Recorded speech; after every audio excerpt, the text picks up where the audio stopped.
Ang gagawin lang din po for this afternoon is magbibigay lang din po ako ng introduction about what is courtship, what does the Bible say about sa courtship, and then right after that, magbibigay po kami ng perspective namin ni Lobby by answering yung question na who is encouraged to go into courtship and kung ano yung process of yung courtship sa perspective ng male at saka sa perspective ng female. So, yung Bible verse po na pinakamagiging focus po natin as we will have yung yung pinaka parang framework of how we will go through dun sa courtship is makikita natin sa 2 Timothy chapter 2 verse 22.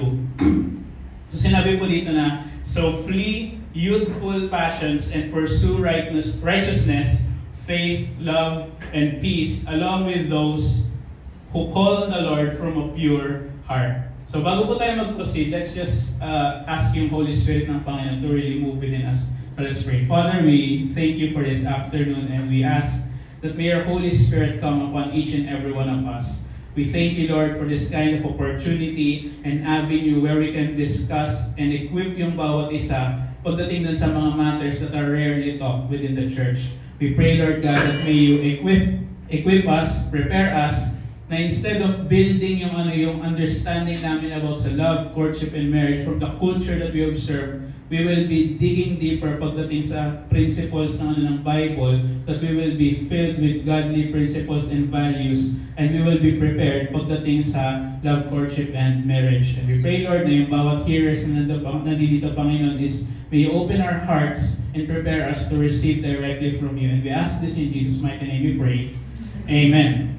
So yung 2 Timothy chapter 2 verse 22 is an actual passage na ini-encourage na ni Paul si Timothy. And yung pinaka-main aim nun is because si Timothy in his youth, in his young age, is meron siyang mga nakakaharap na challenges pagdating sa ministry. And somehow nakikita nga niya na yung pagiging bata niya is nagiging edge ng mga nagiging contemporaries niya para tignan siya ng mas mababa dahil bata lang to si Timothy, mas maraming alam tong mga person na nandito so on and so forth. But somehow, makikita natin yung pag-guide and pag-instruct ni Paul that it's not just about yung age, but it's about yung maturity natin of how we pursue and build yung relationship muna natin sa Panginoon. That's why we flee youthful passions. So it's like expressing na yung mga passions ng kabataan. Ito na yung mga bagay na tatalikuran natin. And what we will pursue is yung righteousness, faith, love, and peace, in which ito yung qualities that God desires that every followers, every children of God is going to possess. So to have yung introduction po ng courtship, yung main aim lang din po dito, number 1, is to give an encouragement pagdating sa single people. So this is going to be an encouragement because this is not to disheart yung bawat isa sa atin. But we will look at yung realities of what it really means pag pupunta tayo into a relationship. We don't view, kagaya nung na-discuss nila Kuya Terry, we don't want to abuse yung word na love the same way the culture abuses yung word na love. But we want to have yung deeper meaning that is coming from our Lord, who is the source of all love.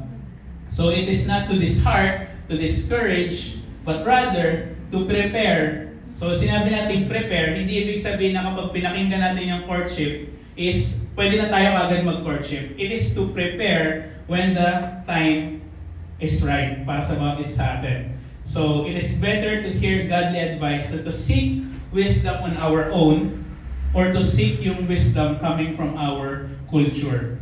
Dahil makikita natin na even sa Bible is yung leadership perspective, yung mga values, yung character about fame, power, and authority, kabaligtaran lahat lagi yung makikita natin sa Bible. If the world calls us to gain everything, na dapat meron tayo ng lahat, the Bible teaches us differently. And even nga sa form ng greatness, is we must be slave of all, which is a title of low degree or low, parang mababa yung tingin sa title ng pagiging isang slave.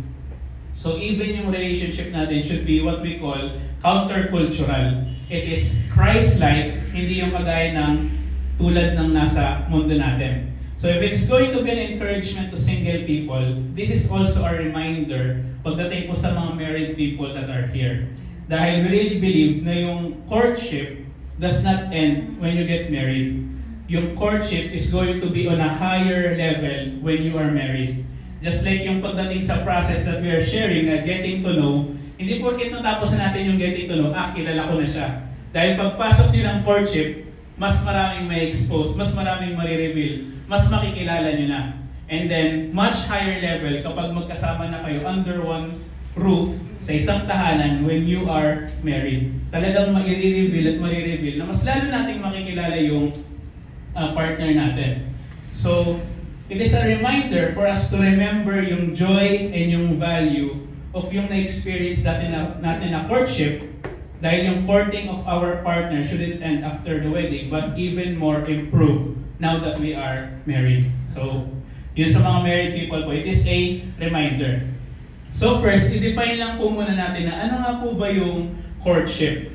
So yung word na courtship is actually not found within the Bible.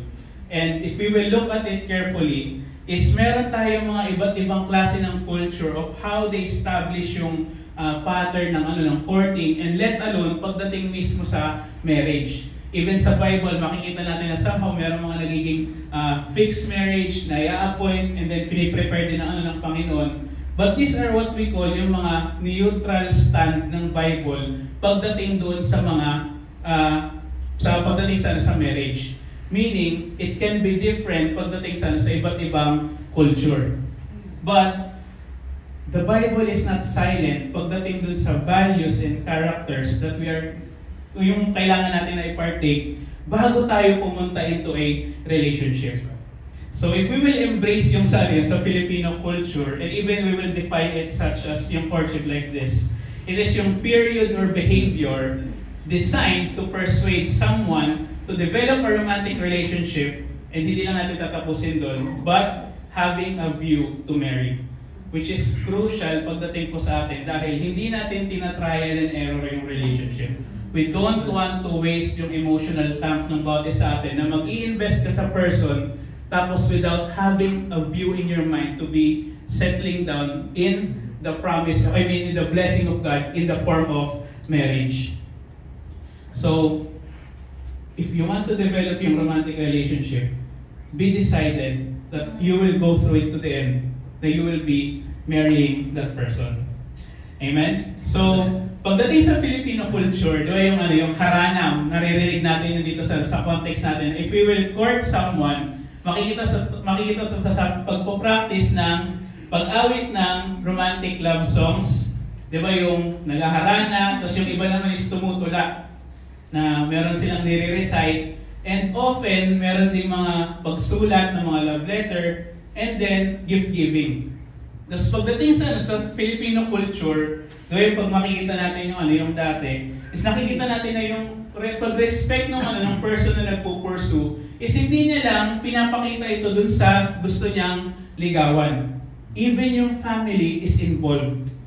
Na manghihingi muna siya ng blessing. So yung respect extends to the Filipinas family members. And then makikita natin to sa ibang forms such as yung nagsisibak ng kahoy, yung nag-iigib. And it all displays yung responsibility of serving and then providing. Dahil if we desire to head into a relationship, we have to embrace yung responsibility. Hindi pwede na papasok tayo sa isang relationship with yung thought lang natin in our mind, such as gusto lang nating i-try. And it is common pagdating sa generation po natin, even sa mga younger generation. So pagdating sa context ng kalalakihan, sa culture po natin, ginagawa yung pagko-court in that manner to display yung responsibility to serve and to provide. And then also, doon natin makikita, to the women, it displays yung value ng bawat isa po sa inyo. Dahil you are to be taken care of. Just like Jesus took care nung nasa church. And makikita natin yung sa Ephesians 5 na Jesus did everything for the church. He gave His life for the church so that He will present yung church blameless and then pure. And that is the picture na makikita natin na in every culture na makikita natin na somehow na-establish to ng Filipinos, pero merong nagiging reflection ng Christ-likeness pagdating dun sa Filipino culture na yun.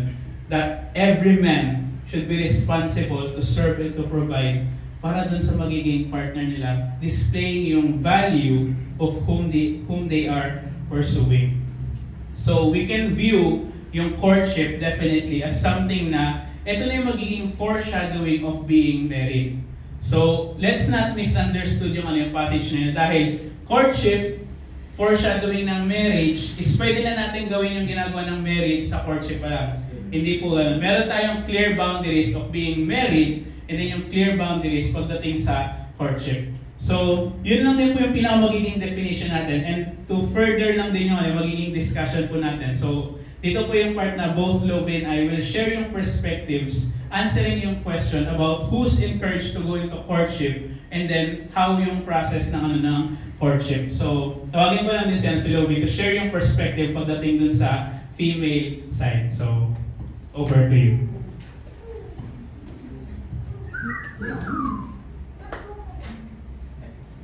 Okay.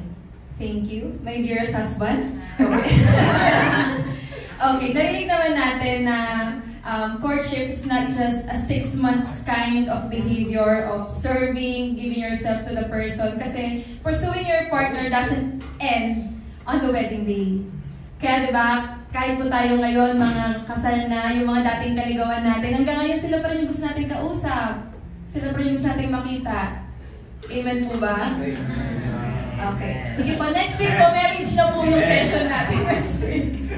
So, it's very important to have a very clear understanding kung ano yung papasukin natin. So, first, we would like to briefly breeze through or go through doon sa kung sino yung mga encouraged to go into courtship. But then, this is just a framework that we would like to provide kasi nga, nabanggit din kanina, courtship, yung terminologies na courtship and dating, wala po siya explicitly sa Bible. But the Bible is not silent kung ano yung mga values na dapat natin i-uphold sa pipiliin nating partner or kung paano rin natin i-handle yung relationships natin here on earth. So who's encouraged to go into courtship? Nabanggit po last week, yung mga may teens, 18s, pababa, hindi po muna ini-encourage. Why? Because you have to be holistically ready. First, it should be submitted to the rules or house rules na kabahayan nyo. Because sometimes, alam naman natin, it varies from household to household. Kasi may iba naman pong parents na inaalaw naman yung mga anak nila na kahit hindi pa tapos mag-aral, basta nandito sa bahay, legal, okay. May iba naman, pagka-graduate ng college, kinabukasan, sige, go ahead. Let's get it on. But then, you should be submitted, you should be honoring your parents as well. First, you should be physically ready. Dito papasok yung age mo ba? Pasok na ba doon sa, are you developed na ba yung physical age mo to really handle yung relationship na yon? And also, tapos ka na ba ng pag-aaral? And later on, magmamatter to, bakit natin to binabanggit lahat? Or bakit natin to gustong i-consider? And secondly, you should be mentally ready. Decided ka na ba? Or unstable pa rin yung mind mo when it comes to making decisions. Kaya nagmamatter kung bakit meron tayong age na ina-encourage. Dahil you should be mentally developed na para mag-handle at pumasok sa relationship. And dapat meron ka na akong disposition in life. Ladies, be decisive and have a stable mind when it comes to decision making. And also, we should be financially ready. Huwag po natin itong isipin na this is equivalent to being financially established na, ay gusto ko, meron na akong ganitong bahay, may ganito na akong property, may ganito na akong amount ng ipon sa bangko, meron na akong sasakyan, or established na ako sa career ko. Kasi lahat ng yun, nilipas lang naman din yun. Being financially ready means you are financially independent from your parents. Kaya, in-encourage natin na kapag tapos ka na sa pag-aaral, kasi meaning, pwede ka na makapaghanap ng sarili mong trabaho kasi ang mga nasa courtship or getting to know, you will date the person. Kayo yung makukuha ng pang-date, di ba? Kung baon gang pa din. And also, being financially ready, meaning you already know the values of the Lord, or the biblical values of handling money. Are you a faithful giver?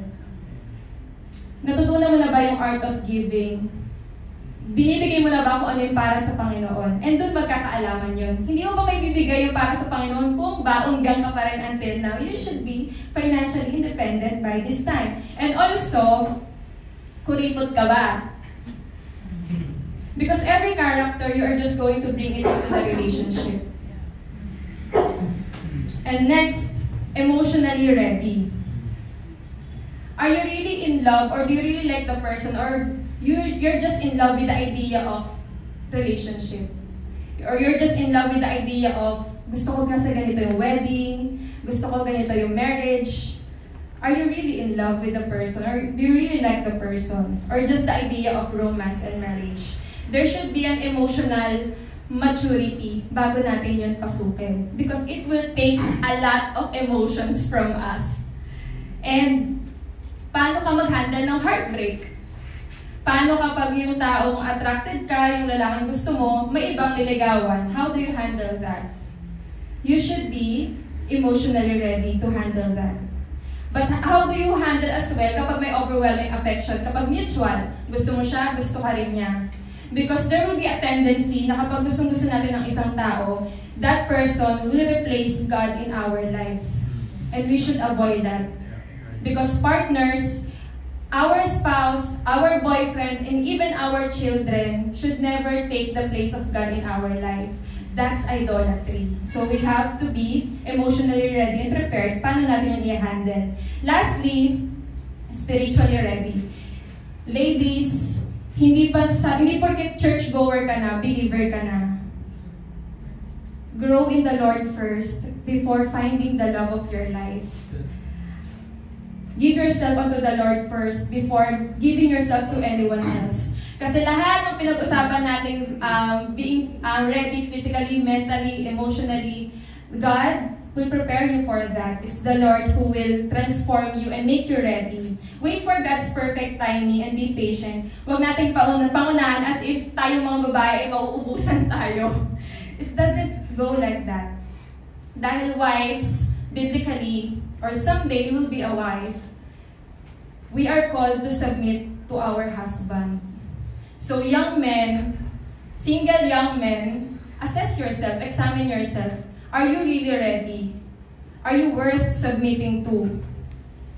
And husbands are called to love their wives as Jesus Christ loved the church. Ano yung ginawa ng Jesus Christ para sa church? He sacrificed everything, His life. He died for the church. So ladies, assess yourselves. Are you really ready right now? Are you worth dying for? So, I myself, I started building my standards for a future partner way back in 2017. I became born again noong 2016.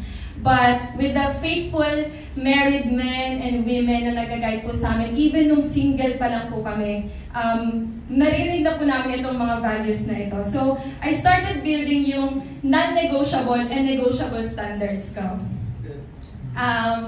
Yung non-negotiable, of course, is our non-negotiable standards, ladies, we are encouraged to have it na matured believer and follower of Christ and rooted sa word ng Panginoon. And yung example ng negotiable is, gusto ko matangkad, maputi na chinitong taga South Korea. Example lang po yun. Because it's personal preference. Kasi nga negotiable. Ibig sabihin, pwedeng i-consider. Do not interchange yung non-negotiable and negotiable standards nyo. It happened to me before na yun yung una-una sa listahan ko, Lord, I want a matured believer and follower of yours. Tapos, later on, nakikinig pa rin sa mga married men and women who never got tired of reminding us. And I remember, tinuturuan na nila kami na, wives, someday you will submit to your husband. So, if you are praying for a matured Christian na devoted sa ministry, kung saang church man siya, wife, you will submit to your husband. Grace City will release you. So umuwi ako na, ayoko umalis ng Grace City. Because I know yung calling sa akin ng Panginoon, I want to be partakers of that word na mag-accelerate and someday, mag-church plant tayo. And I want to be a part of that. So when I went home, dinagdagan ko yung non-negotiable standard ko na nasa journal. Lord, I want a matured Christian na taga Grace City. Na taga Grace City.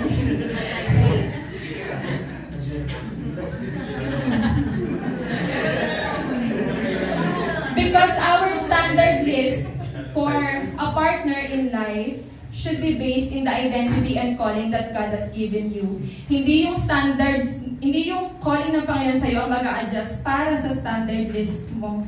So do not mix up or do not interchange yung non-negotiable and negotiable standards. That's why we don't encourage missionary courtship or dating.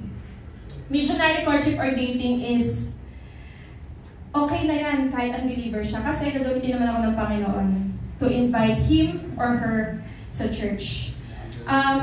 It happened, nakarinig na tayo ng ganong testimonies. It also can happen to you.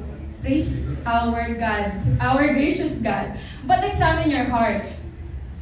Ladies, young men, and young ladies, examine your heart. If you really love the Lord, how can you be attracted and fall in love with someone who doesn't believe the same God that you love? So there's something wrong. There's something wrong with the moral, spiritual compass.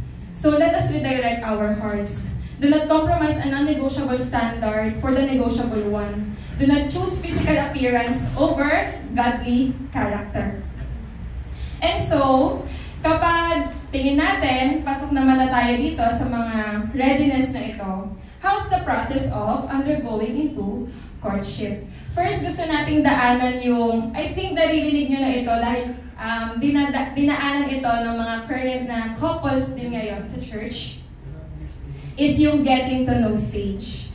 A man, ladies, will declare to you his intentions to get to know you more than a friend or a churchmate. Pero paano mo nga naman makikilala ang isang tao? Because sinabi nga, di ba, it's going to be a lifetime process. It should be within a community of believers or with accountability. Paano magkakaroon ng accountability kung underground? So we don't encourage that. That's why, kaya nga i-declare. Ibig sabihin, ipuput into light yung intentions niya sa'yo. And ito yung time na you can just start praying for that specific person. Kasi nga, prior na may mag-declare sa atin na specific na lalaki, hindi tayo yung gagawa ng move. Ladies, we don't chase, we attract. Hindi tayo yung naghahabol. We are the one who will be pursued. And after praying and receiving yung peace from the Lord to really enter getting to know stage with that person, pwede mo na siyang balikan and, okay, yes, I'm giving you the permission to get to know me. And this is the time na, eto na, sige na, mag-chat na kayo, mag-calls na kayo, as frequent as you can. Kasi nga, communicate with one another as frequent as you can. Kasi, paano mo sasabihin na gusto mong makilala ng isang tao kung hindi mo siya kinakausap? Amen po ba? And ladies, this stage, kapag nandito na sa getting to know stage, don't think that you are flirt dahil nire-replyan mo yung taong gusto kang makilala. Kasi this is the time na kapag nasa light na and kapag may accountability, it's okay to talk and entertain that person. But then, still, with respect to that person, with filial love, na brother and sisters in Christ pa rin kayo. Bago pa kayo pumasok sa getting to know stage, brothers and sisters in Christ muna kayo. So treat each other with respect. And ito yung sinasabi kanina na we don't do recreational courtship or recreational dating. Meaning, itatry ko tong isa, kapag hindi nag-work, dito ako. Kasi nga, even sa getting to know stage pa lang, kapag kinakausap mo ang isang tao, you're already giving out yourself, a part of yourself. as a lady rin ito, perspective ng babae. So, it's okay to have multiple experiences of getting to know someone, but we are not encouraging na you are getting to know multiple men at the same time. So, it's okay na get to know ko siya, pumasok kami sa getting to know stage, but kaya mo get to know, ibig sabihin, aalamin mo kung pasok ba talaga siya dun sa standards. If not, then release the person. And then, move on and just pray for another one to come along. Hindi natin sila pinagsasabay-sabay kasi babalik tayo, hindi tayo mauubusan, mga kapatid. And may mga magsasabi na, pero di ba po ito yung stage na collect and collect until you select? Oo, pero yun yung sabi ng culture. Hindi yun yung sabi ng Bible. For us as Christians, we are instructed to have a stable mind and decisive mind, or undivided attention into making decisions, as what James 1:8 says. So, be decided, ladies. Minsan, kahit sa una pa lang, ako nung sa amin ni Kuya Gina niya, nung nag-declare siya ng intentions niya, of getting to know, para doon sa getting to know stage, noong una pa lang pinag-pray ko na talaga, Lord, pag nag-yes ako dito, please guide us and make this work. Dahil ayoko na, itatry ko sa kanya, error, itatry ko ulit sa iba. Because first and foremost, we cannot afford that kind of emotional tank na i-invest natin sa isang tao. And then, second is kapag nag-work naman sa getting to know stage, you got to know na qualified siya with all of the standards. It's going to be a mutual decision of leveling it up to courtship. Again, after all that we have discussed, yung readiness and you need to have before yung, entering into courtship, it means that entering into courtship should not be taken lightly. Siguro yung mga naririnig na, parang ang ibang-iba naman. Kasi diba ligawan lang naman, dapat kilig moments lang. Yes! This stage is meant to be enjoyable, but it should be taken with seriousness and intentionality because so much is at stake. Kaya, hindi natin ito tinitake lang lightly. So, single young men and women, we don't encourage walang label kind of relationships. Yung MU, palagong usapan, magulong usapan, situationship, talking stage, let's scratch all of that. You are very much valuable to settle in a man na hindi ka man kayang ilagay sa isang relationship na walang label. You are very valuable than that. So, ito yung sinasabi natin na sa getting to know stage na more than a friend and a churchmate. So, may intentionality, di ba, na mag-uusap. So, ano yung mga kailangan pag-uusapan? So, in every stage, mag-level up yung mga pag-uusapan. And because in courtship, ito nga yung in view of marriage. So, it's very important to talk about very important things. Faith, how do you view money, even your personal struggles, and weaknesses. And i-level up din yung intentionality of discussing yung mga important things na yun. Nung nasa courtship stage kami ni Gino, we intentionally talk about even personal struggles or yung mga personal na naging breakthrough. Diretsuhan ko siyang tinanong, nag-struggle ka ba sa pornography? Nag-i-struggle ka ba sa pornography? What do you do about this? And I also shared about him, this is what I've been exposed to. Dahil every character, every values, or every habit that you have while you are still single, hindi yun magagamot or mababago ng isang wedding day event. You will carry all of that into marriage. So if you are selfish nung single ka pa lang, you will be selfish pag pagkasal na kayo. Kung prideful ka nung single ka pa lang, you will be prideful pagkasal na kayo. If you have unhealed sexual abuse experience, if you have pornographic addiction ngayong single ka pa lang, guess what pagdating ng marriage? It's going to be harmful. So you have to address and intentionally talk about all of those things. Kasi nga, single people, this is such a blessing for all of you. Singleness is a blessing. So this season of yours, this is a very crucial time for allowing God to cultivate yung godly characters na yun. Kasi nga, whether bad character madadala mo sa marriage, even yung godly character, madadala mo rin yun sa marriage. And that's the beauty of it. That's the blessing of it. And single men and women, you are not less of a Christian dahil single pa kayo. Hindi mas mataas na Kristiyano ang mga married sa inyong mga single. Both are a blessing. Because yung calling ng Panginoon and yung commission ng Panginoon to go forth and make disciples, to portray and be image bearers of our Lord Jesus Christ, all of us are called to do that. Single, married, young men, and young women, older women, older men. All of us are commissioned to do that. So it is a very crucial time for all of us. And let us use it wisely. Let us commit our ways unto the Lord and let Him cultivate yung godly character na yun. Before trying to find love here on earth, rest in God's love first. That's the surest, truest, most secure kind of love that you could ever experience. And we can testify to that.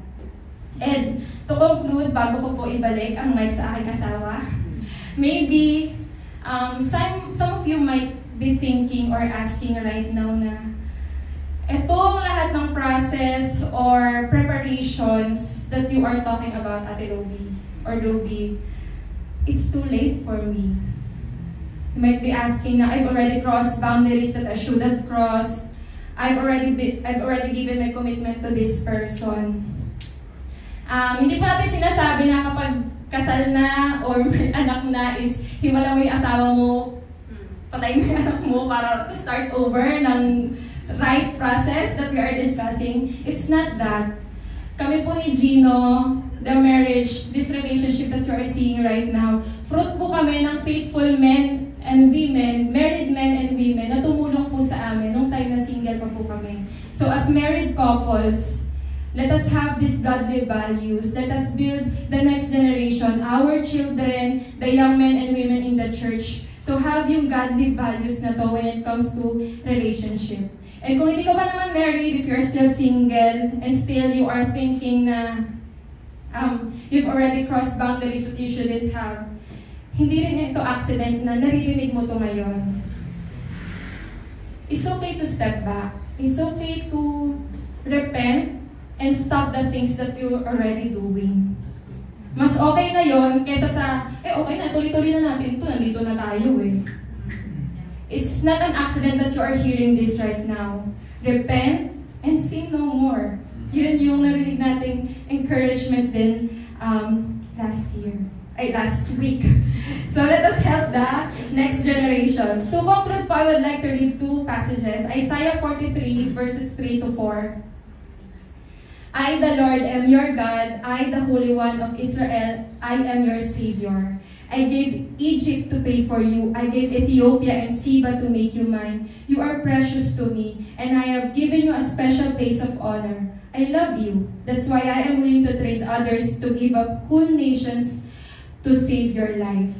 And in 1 Corinthians 6:20, God paid a very high price to make you His. So honor God with your body. Young men and women, you are valuable and do not settle for any lesser than what God has prepared for you. Amen? Thank you.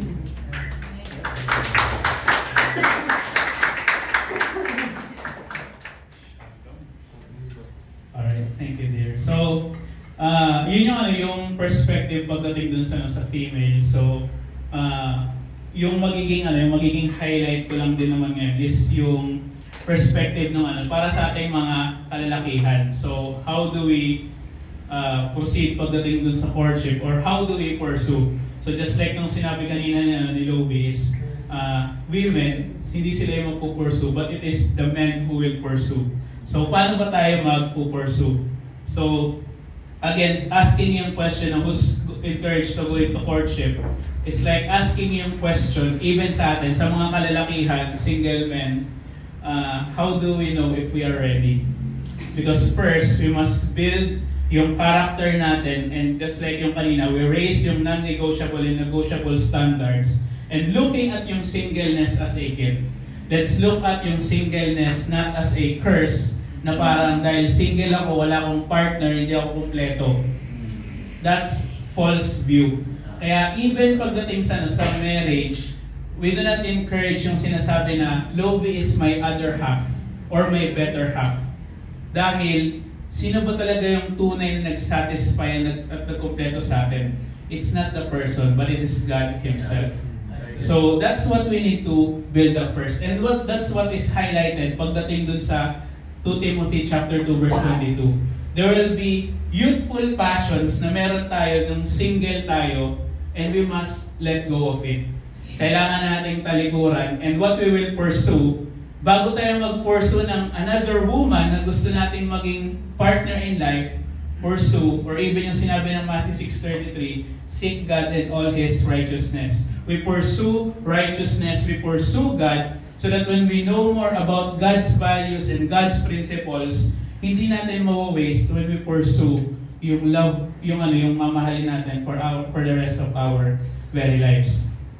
So, we build our characters first, taking into consideration and then much prioritizing yung character rather than yung sa mga physical perspective or yung mga physical standards. Ang magiging problem kasi kapag na-mix up natin yung non-negotiable at saka negotiable is somehow we may end up, di ba mayroong nagiging joke, di ba alin ng unbeliever basta pogi kasi pwede pang maging Christian.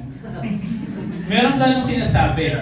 Pero you will put your life at risk dahil even yung Proverbs sinasabi na if you will be married to someone who is uncooperative and someone who is full of selfishness and pride, yung naging description po ng ganong klaseng asawa is just like cancer to the bones. Ganon kalala. Kaya nakikita natin na pwede natin sabihin na, ganito yung pipiliin ko para hindi ako magkaroon ng problema. So ang ina-highlight ko, bago tayo mag-pursue yung mga kalalakihan, we build ourselves first. We do not look yung completeness or yung pagiging better by having our partner. We seek God because He's the one who completes us. And then, yun yung dadalhin natin sa marriage. We are both complete in the sight of God because of the sacrifice that Jesus gave for each and every one of us. We were all bought with the precious blood of Jesus Christ. So yung singleness, gamitin natin to prepare. Do not waste yung preparation time. Do not waste yung single time or do not waste time at all.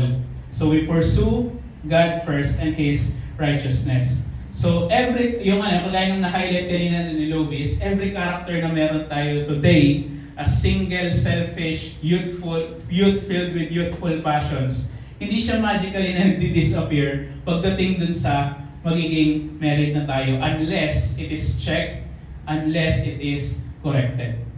So, to add dun sa mga na-highlight kanina ni Lovie na whose incursions sa courtship, one part pa nung physical is yung dun sa men pursue woman.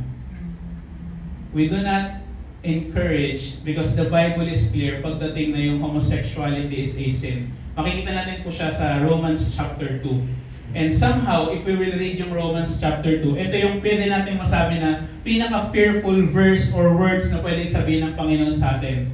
Na dahil sa sinful attributes natin, dahil sa katigasan ng ulo natin, sinabi ng Panginoon dun is, hinayaan na niya yung mga taong yun that they will have yung debased mind. Meaning, mas mababa at mas foolish na kaisipan because God let them go. And if we will have yung picture na yun, it's just like, we have yung parents natin, tapos hindi na tayo tinuring na anak. Dahil sa katigasan ng ulo natin. So, yung opposite gender, this is whom we will pursue. So, meron mga nagiging joke, God created Adam and Eve, not Adam and Steve. So, dahil the Bible teaches us na yung marriage, which yung courtship is a preparation of, is union between a man and a woman. Amen? So, yun sana, kadagdagan sana sa physical. And another one dun sana sa financial is just like yung picture na, di ba, yung not stingy and not a robber of God. Dahil napag-usapan lang din namin ito ni Lovie na paano pag magkakaroon tayo ng offspring, tapos may magkakaroon tayo ng anak, tapos merong manliligaw sa kanya, tapos kailangan natin siyang ibigay. And yung one standard na titignan din is, kailangan natin tignan yung giving. Dahil, if tayo na as parents, we provided everything for our child, tapos ibibigay mo sa magnanakaw sa Panginoon, let's look at yung value ng even sa relationship pa lang na we are courting. That's why hindi natin ginagawa na parang check natin yung giving dahil pupulisin kita. Dahil yung giving natin is actually a reflection of our values as well. Where our treasures is, there our hearts will be also. So kadagdagan din po dun sa emotional kanina is yes, we will experience, pwede pa rin natin maranasan yung heartbreaks at saka rejection sa courtship. Dahil, take note sa mga kalalakihan, just because na nag-declare na tayo to have yung getting to know, and then nag-level up into courtship, don't assume na dahil, nag-okay na, ako na yan. Kaya nga, nagpupurso tayo, tapos sila yung nag-i-evaluate. And if they evaluated na, yung values na sinet ko, non-negotiable, ito, hindi pasok. So, hindi natin pwedeng isipin na dahil, tinatanggap yung regalo ko, kinakausap ako, may gusto na sa akin to. So, if we will be rejected, be a man and face yung rejection na yun. That's why nandun yung necessity of building your characters first. Dahil hindi tayo na ganun, parang nagiging overly emotional dahil hindi yun yung fruit ng Spirit. We are not driven by emotion, we are driven by the Spirit. And yung fruit ng Spirit is self-control and not obsession. So, that's what we need to cultivate. So, ito yung question for men. If these are not yet ready, why pursue? First, let's build ourselves. If you will enter a relationship without having the goal to marry, doon yung masabi natin na there is no seriousness and that is just flirting.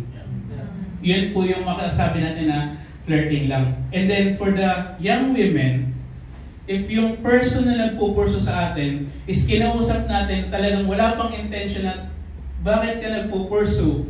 Ano yung perspective mo? Why are you courting me? Tapos hindi kasama yung marriage and to establish. Parang ano yung red flag, mga ganun. Questionable traits yun dahil in the first place, bakit ka papasok into a relationship in which yung courtship na is we design it to prepare us having in our minds yung marriage. So, pagdating po dito sa courtship, it is now a picture of yung commitment to court and to pursue.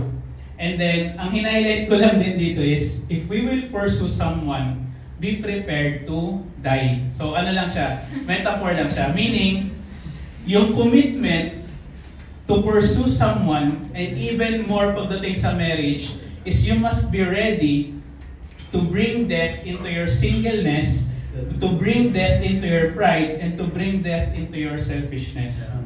Dahil, yun at yun yung dadalhin mo sa marriage.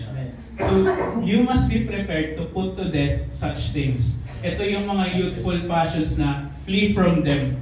And that's why we pursue yung righteousness muna. So, young men, yung standards natin, if we will pursue, na makikita natin, yung model of whom we are to imitate, is makikita natin sa Ephesians chapter 5, verse 25 to 27. So sinabi din na, husbands, love your wives as Christ loved the church and gave Himself up for her, that He might sanctify her, having cleansed her by the washing of water with the word, so that He might present the church to Himself in splendor, without spot or wrinkle or any such thing, that she might be holy and without blemish. Ito yung binigay na picture for every man. If you want to lead a family, ito yung dapat natin gawin as Christ did for the church. So paano natin gagawin yun? Kung punong-puno pa tayo ng pride, punong-puno tayo ng selfishness, na laging iniisip natin is yung sarili natin. So number one, when we talk about yung commitment, we put to death yung selfishness. We put to death yung self-centeredness natin. And even more, pagdating po dito sa how do we know if we are ready, yung relationship, it is full of responsibility. Kaya natin hinighlight na nandun yung financial, yung mental. Dahil when you get married, is hindi lang naman matatapos yung araw na, yes, merong engranding wedding. Lalabas pa yun, it's going to be a new chapter of your life. Na mas makikilala mo ngayon yung magiging partner mo na kasama mo na ngayon dito sa bahay. That's not just yung girlfriend, that's not just yung couple, but that's going to be your spouse. United with the blessing of God. And mas makikilala natin yung person na yun. So ngayon pa lang, single people, if wala pa tayong capability to be responsible, what makes us think na ready na tayo to pursue? So, looking yung naalala ko may nagtanong kay Fusi before, na parang, how do we know if someone is ready to be in a relationship or someone is not yet ready? Parang hinighlight niya dito, even yung practicality, na kapag hindi mo pa nilalabin yung sarili mong damit, paano ka magiging responsible of taking care of yung spouse mo, and even more kapag meron ka ng anak? Wala kang gagawin doon pagka ganun dahil hindi mo pa natututunan yung being responsible. So when we look at Christ, when yung sinakita natin sa passage, He provided everything that the church needed so that He might present yung church to Himself full of majesty and splendor. Hindi niya pinabayaan yung church. And even nga yung mystery ng Ephesians chapter 5 is because Christ loved the church as Himself. Meaning to say, yung husband and wife, if they will really love one another, it's like yung picture na you will not hate your own flesh. Na parang hahayaan mo ba yung sarili mo na parang gusgusin ka, pinapabayaan mo yung sarili mo. Hindi natin ginagawa yung sa sarili natin. And that's what we need to have yung picture of. When we are married, we are united as one. Hindi na natin titignan na, ito kasi yung gusto ko, ito yung preference ko, dapat ganito, dapat ganyan. Kasi ganito yung background ko noon. Be prepared to put it to death. Dahil it is not just going to be about you, you will have someone else to consider. So makikita to actually pagdating dun sa nung naging married na kami niya ni Lobi. And pinaka-best na nakita to na picture out is pagdating dun sa pag magde-decide kami kung ano yung kakainin. Kasi sa pagkakakilala niyo sa akin, kahit anong kakainin ko, okay lang. Kung ano yung nandiyo dyan, ano yung efficient, kung ano yung pwedeng may prepare, kahit pa ulit-ulit, okay lang. Pero nung pagdating na ni Lomi sa bahay, anong ulam? Magsasuggest ako na ito.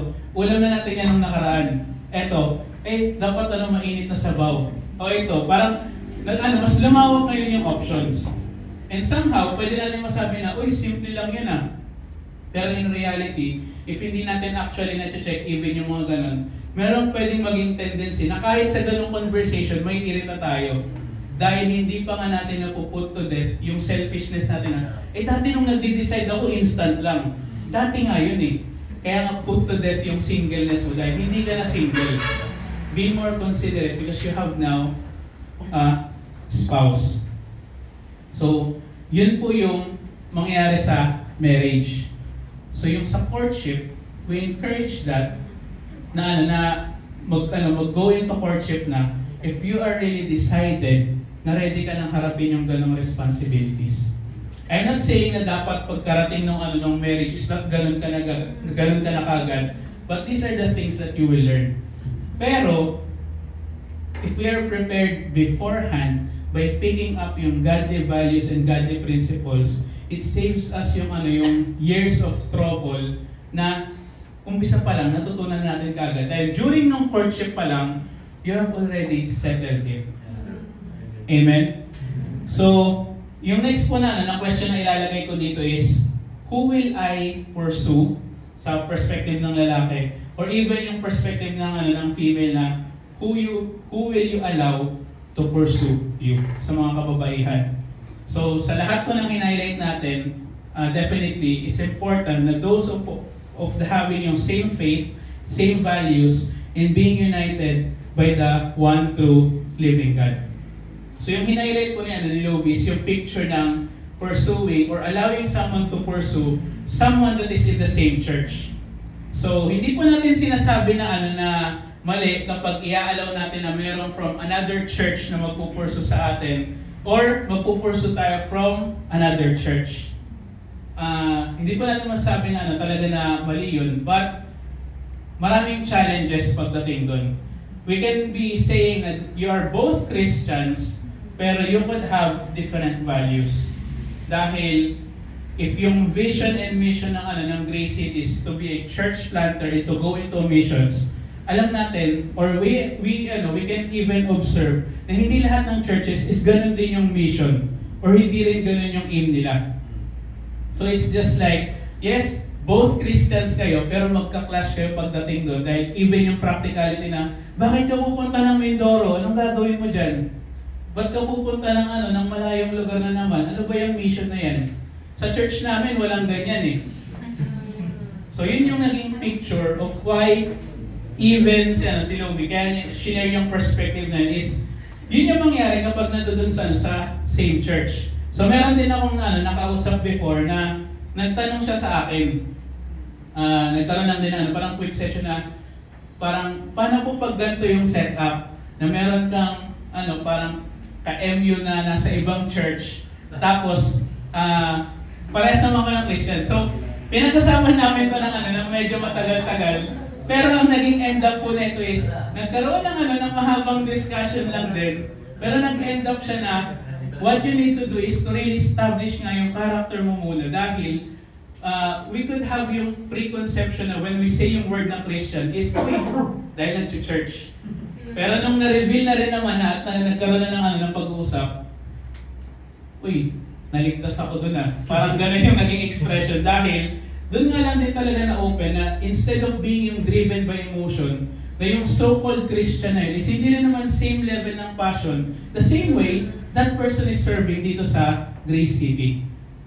So, maghanap tayo ng same values, same mission and vision, and same passion the way you love God and the way you serve God. Yun yung gusto nating sabihin na as Christians. Hindi natin gustong i-highlight na Christians na, umattend ng church, oy, Christian ako.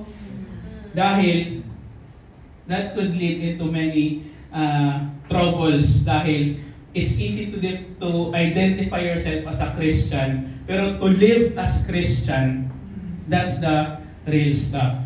And, kung bakit natin po i-highlight to, and we don't encourage nga yung missionary dating or dating someone or pursuing someone who is unbeliever, is because dito nga hindi naging silent yung Bible.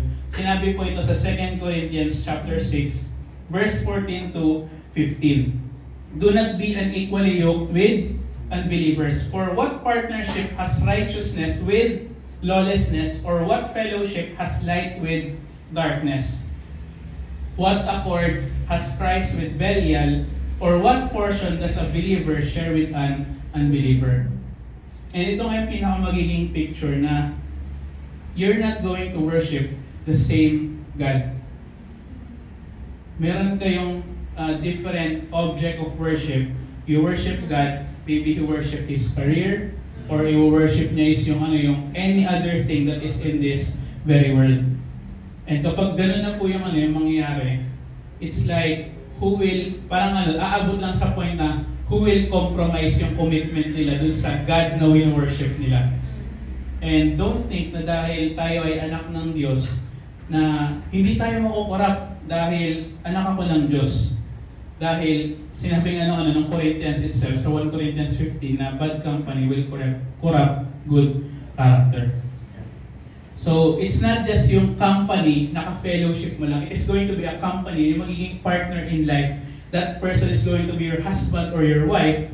So that's why we must be careful in choosing yung ipupursu natin at kung sino yung i-allow natin na magpursu sa atin. Easier said than done. It could be maraming beses natin itong napakinggan. And if I will share yung story ko rin, 2018, nagkaroon pa ako ng emotional struggle pagdating dito dahil kahit ang daming beses ko nang pinakinggan na dapat believer, dapat ganito, ganyan, mature, ganito, ganyan. Nung narinig ko na, nag-church, okay na yun. Ay di ang nangyari sa akin, di nag-struggle pa ako sa emotion dahil nakinig ako sa sarili kong kagustuhan.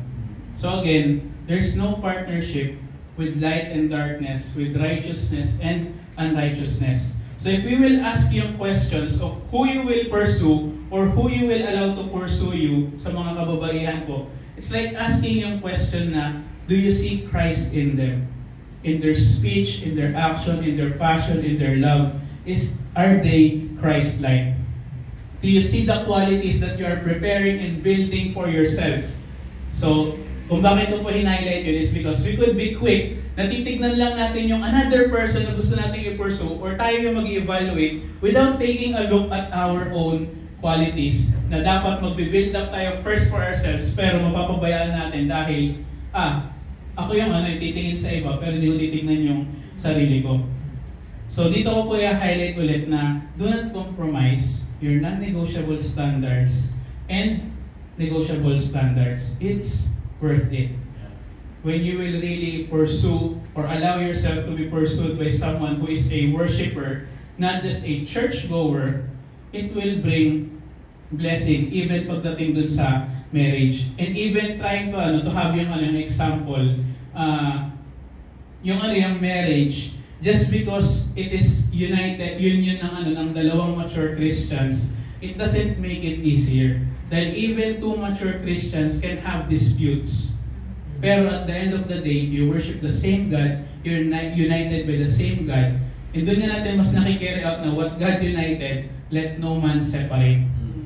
So that's why, yung sa naging statistics na shinare sa atin ni Kuya Terry from last Sunday, na kung bakit mas nagiging prevalent, na mas dumadami yung nagkakaroon ng divorce, or even yung pagdating na instead of getting into marriage, ang ginagawa nilang nila is magko-cohabitate, itatry, and then if hindi nag-work, sige, para no attachment pagdating sa batas. Dahil, it's easy to give up and to break when there is no God uniting or being the center ng relationship na yun. And that's what will happen if we will give ourselves or if we will pursue unbelievers. It will, parang kumuha tayo ng bato, tapos pinukpok natin sa ulo natin. Ganun po yung mangyayari. If we will compromise yung mga standards na kinikreate natin. So yung pagdating po dun sa process of going into courtship, i-share ko na lang din yung testimony of how I had yung process na yun from the beginning. Dahil kung ako po yung mag-share nito is yung relationship namin yan ni Lovi up until now and from even yung start na nag-declare is since noong 2021. Nag-declare ako noong 2021 na I want to know you more than as a friend, more than as a churchmate. Tapos after few months, nag-start kami ng courtship and then I asked yung blessing kay Mama G at saka kay Papa Wally. It's like having and bringing in na rin yung family pagdating dun sa process ng courtship. And then that's why after ng courtship, nung naging engaged na kami, dun na nag-start yung planning into being married. And across po ng process na yun is meron ako naging 2 years muna na prayer time.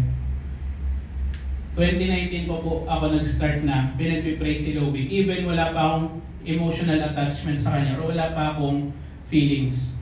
So nag-start lang to dahil nung nagkaroon, naalala ko yung one evening na yun, merong mga mighty men nandun sa VA. Tapos ang pinaka naging setup nun is, sino yung ideal woman mo sa church? So, ang daming sumagot nun, pass, ganito, ganyan, ito, may sinabing pangalan, so on and so forth. Tapos pagdating sa akin sa dulo is, nag-evaluate lang din naman ako na, dahil yung naging question is, ideal woman, wala namang feelings, wala pang attachment, hindi mo siya crush or anything, but doon pa lang nag-start na na-open yung eyes ko na, if I will pursue someone, let it be someone who is mature. So nung iniisip ko lang nila okay, sinabi ko sa si Lovi. And starting that time, doon ako in-encourage na ipag-pray. Kahit wala pang feelings, start praying for it. And doon na rin siya nagsimula. Pero hindi siya dahil in-encourage ka na meron ka bang ideal woman, ligawan mo na kagad. Dahil yun nga yung time na I have to build myself first. Dahil yun nga yung time na ready na ba talaga ako into a relationship. So, yun po yung part ng story that I want to highlight. Dahil bago ako nagkaroon ng decision to pursue or to declare, is talagang nagkaroon muna ako ng time to prepare yung decisiveness, yung lahat ng nabanggit natin, yung sa emotional, and nagkaroon na kami ng conversation ni Lovie about it dahil if paano pag hindi ako in-accept ng parents niya, sabi ko, try again. I will accept yung hindi pero subukan ko ulit.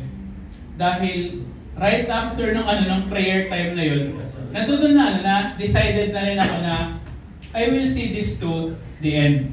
So, alongside ng process na yung journey na yun, is highlight din natin na we are to be accountable. So starting pa lang dun sa, kahit wala pa akong feelings kay Lovie, alam na yun ng mga church elders. Dahil kasama na yun sa pinag-uusapan, ini-include na sa prayer. Nung bago ako mag-declare kay Lovie ng getting to know, shinare ko muna yun sa friends and sa spiritual parents, kay Kuya Kim and Ate Smile specifically for me, na bago ko siya gawin. And then nung after ng getting to know, nung pagdating sa courtship, same process, same ongoing, na all across ng journey na yun, it's like allowing yourself to be surrounded by godly people, being humble to listen, being humble to hear advice, and be humble to receive correction and rebuke. Dahil, even sa journey namin yan, ni Lovie, hindi rin talaga naging perfect yung namin. There are times na, ito palang boundary na to is na-cross natin out of foolishness dahil hindi natin alam. Pero it's complete disobedience and intentional kung hindi natin to titigilan. So if hindi kami nag-humble, maybe pwede kami mag-end up na we will have yung wedding but there will be no people celebrating with us. Dahil hindi naman na talaga dumaan sa right process. And during ng preparation time ko po, meron lang ako, dahil parang black and white person ako na sobrang simple lang, meron lang akong pinag-pray. 3F tsaka 3P. So, sobrang simple lang. Yung 3F is, I want to pray for my feelings that it is pure. I prayed for my family and her family na magiging united at walang magiging conflict. And I prayed for our friends that everyone will rejoice. And then yung sa P is yung right person, yung mga 3 rights pala, right person, right age, and then right maturity. So, these are the things na hindi natin gustong i-give up. That's why, if you desire na yung magiging relationship natin is something that we will be proud of to display to our families, to our friends, to the church, I am encouraging na we do it with accountability. That we bring other people in pagdating sa relationship natin. So being accountable means ask questions pagdating sa mga area na hindi natin alam. Ask questions pagdating dun sa paano ba na-handle or paano nagkaroon ng breakthrough pagdating sa finances. Asking questions na how do you settle yung arguments pagdating dun sa mga people who are ahead of us pagdating sa marriage. So asking questions means spending time with married people. So if you want to court, if you want to pursue, yes, we spend time nag-spend time tayo with single people, but if you want to know more about relationship, ask yung people who are already married. Dahil sila talaga yung magbibigay ng wisdom and even from their experience. So kami ni Lovie, wala pa kaming 1 year married. So meron dito, years ng married. We can ask and go to these people so that we will be accountable. And mas ma-feed tayo ng godly wisdom that will be able to help us. So sinasabi ng Proverbs chapter 3 verse 7, be not wise in your own eyes. Fear the Lord and turn away from evil. So it's true, yung courtship is enjoyable. Especially if your friends, the people around you is rejoicing with you. It's going to be enjoyable. And that's why, kanina nabanggit na rin ni Lovie, it's enjoyable but there must be seriousness and intentionality. Kaya totoo yun na nagkaroon kami ng meeting sa FT and specific table kasi yung lagi namin pinupuntahan doon. Tapos doon namin sinettle yung issue and naghingi kami ng forgiveness pagdating sa struggle sa pornography, yung mga previous past that was hurting us, na kung bakit nagkaroon ng distorted view pagdating sa relationship. Dahil these are the things that we want to have yung breakthrough and freedom muna sa Panginoon. Dahil ito yung mga bagay na dadalhin natin if left unchecked and left uncorrected. And even more yung faith, yung finances, personal struggles, and even yung mga weaknesses. We don't want na i-spend lang natin yung time of courtship natin na puro kilig, puro enjoyment. Part po yun. But don't waste yung courtship na parang dadaan lang siya na hindi natin na ihanda at hindi natin na i-prepare yung sarili natin into marriage. So yan po yung gusto kong i-highlight pagdating doon. And then definitely, as we have read yung Proverbs 3:7, reject the temptation of thinking that you know better than anyone. That is pride. Thinking na I am the captain of my soul, I'm the master of this ship. Parang ganun. Or mali ata yung masabi ko. Basta, ang hina-highlight ko is, kaya ko to. Kaya ko mag-decide sa sarili ko, alam ko yung dapat kong gawin. So if ikukuto ko si R.C. Sproul pagdating dito is, ito yung testimony ng fools. Thinking that they can grow, thinking that they can mature by their own isolated private worship. But that's not the testimony of the fathers in faith. Sila Paul, sila Peter, they were all having yung accountability, they have yung fellowship, they surround themselves with godly people, that even to a point na nung nag-exercise si Peter ng hypocrisy, Paul corrected him. Hindi niya hinayaan na yung brother niya will be keeping yung ganong klase na attitude ng hypocrisy, causing a stumbling block sa mga another Christians. So let's reject yung temptation that we know it all. Only God is all-knowing. Tayo, kailangan natin yung bawat isa. As iron sharpens iron, man sharpens one another. So when it comes po sa testimony namin yan in Lovi, the very highlight na talaga nakatulong sa amin is yung accountability of qualified people with wisdom and experience to guide yung relationship po namin. Dahil kung walang nag-guide sa amin, maybe we will be walking yung path na trial and error kami, baka pwede natin gawin to, pwede natin pag-usapan to, without intentionality and without seriousness.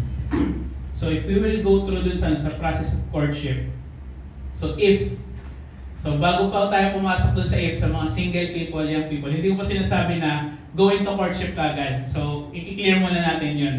What we are highlighting is when the time is right, when we are ready, kapag yung qualifications, yung characters, and yung qualities natin has been built up, doon na natin i-open yung sarili natin into be pursuing or allowing others to pursue us. So let us be accountable ngayon pa lang, even as single people. So we could have yung older brothers natin talking about yung struggle pagdating sa sexual immorality or pornography, dahil you need other people to help you pagdating sa mga gantong struggles.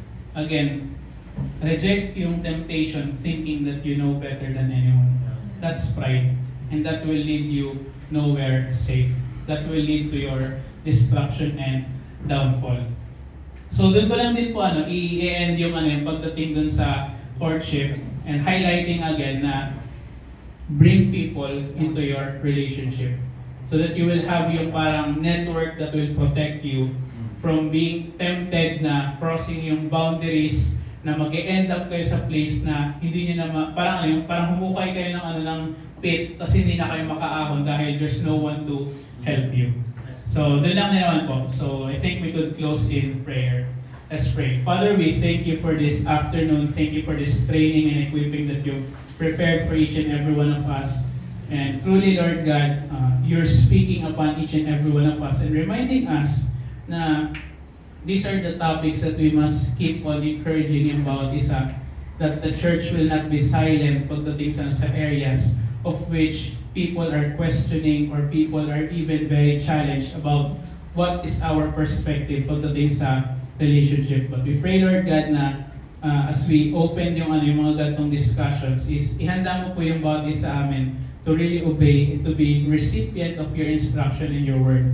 We pray, Lord, na this will be helpful para po sa bawat isa sa amin. And we pray, Lord, na if there's anything na nanggaling sa aming bibig na nilobi that is not from you, we pray, Lord God, na matanggal to sa puso at isipan ng bawat hearers na nandito. And we pray, Lord God, na tanging yung mga godly that is from you, yung mananatili sa aming puso at kaisipan. So Lord, as we will have yung rest of this afternoon, may you be with us and we enjoy yung fellowship, and that we will intentionally pray for one another, having yung reflections of having yung courtship. So we pray, Lord, na be with us for the rest of the day. In Jesus' mighty name we pray. Amen and amen. Thank you.